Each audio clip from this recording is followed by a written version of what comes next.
Push that rock with Simpson Math. We're going to verify an identity in this video, but first we need to understand what an identity is. It's a always true statement.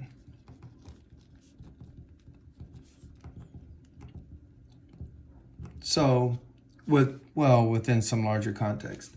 So, in regular arithmetic, here's an always true statement. 2 plus 2 is 4.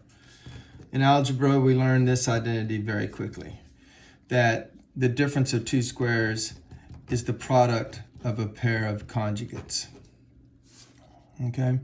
The square of a binomial is the first term squared plus double the product of the two terms plus the second term squared. These are all identities. They're always true. Now, you're more familiar with conditional identities.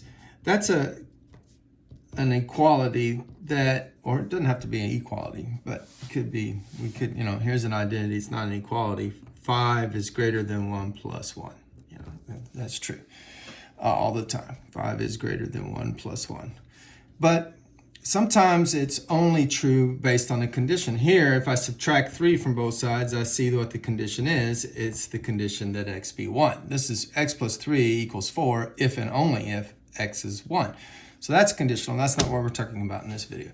We're talking about true statements all the time. So here's an identity. This is a trigonometric identity, and we want to verify it.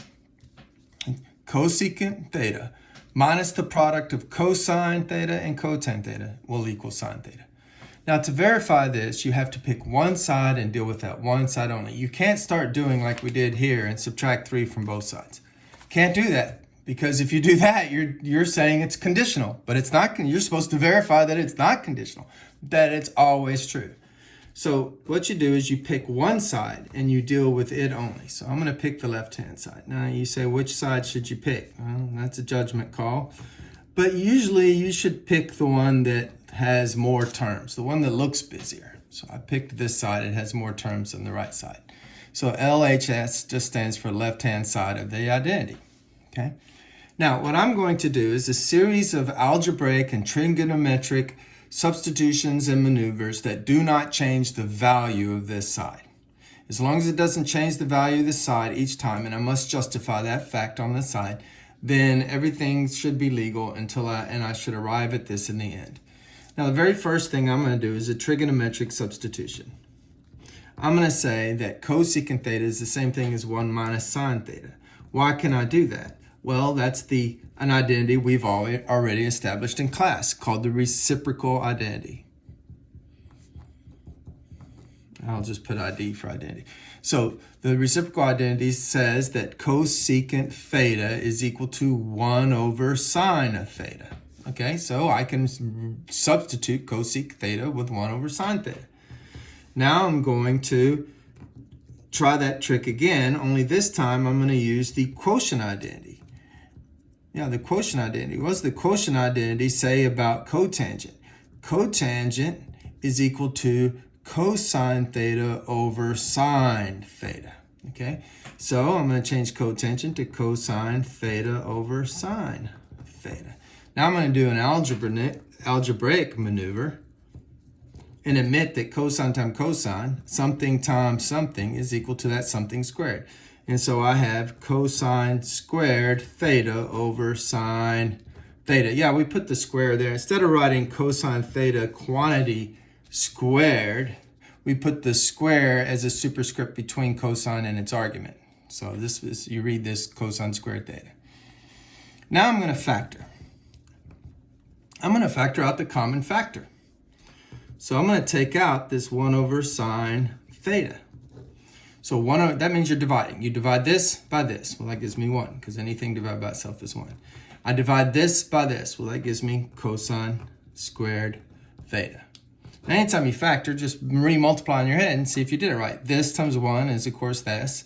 And this times cosine squared is, of course, cosine squared over sine theta. So I did it correctly. Okay, so I factored on that step. Notice for every step, I'm writing out a justification. For every step, you must write out a justification. My next justification is going to rely on the Pythagorean. The Pythagorean identity says that cos squared theta plus sine squared theta is equal to 1.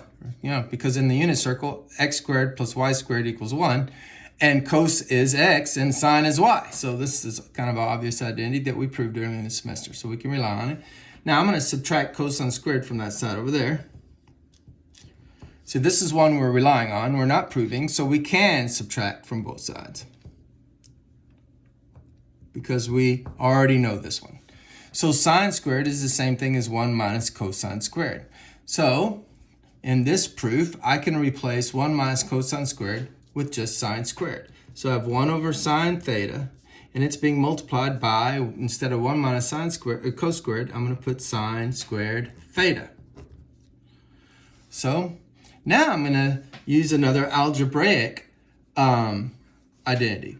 If I have 1 over a and it's being multiplied by a squared, well, the a is going to cancel with one of the a's and leave me a. So this is going to cancel that. I'm going to leave me with sine theta. Hey, this is the right-hand side. Notice I've arrived at the right-hand side. That's my goal. So everything I've justified each step. I did not change the value of this, of the left-hand side, and I have said I've reached the conclusion that it's equal to sine of theta. So my proof is complete, and I'm going to put a boring proof is complete symbol here, but you should put something more exciting. Maybe if you're a soccer player, you put a soccer ball. If you're a violin player, a little violin, whatever strikes your fancy. Math made simple. Simpson Math.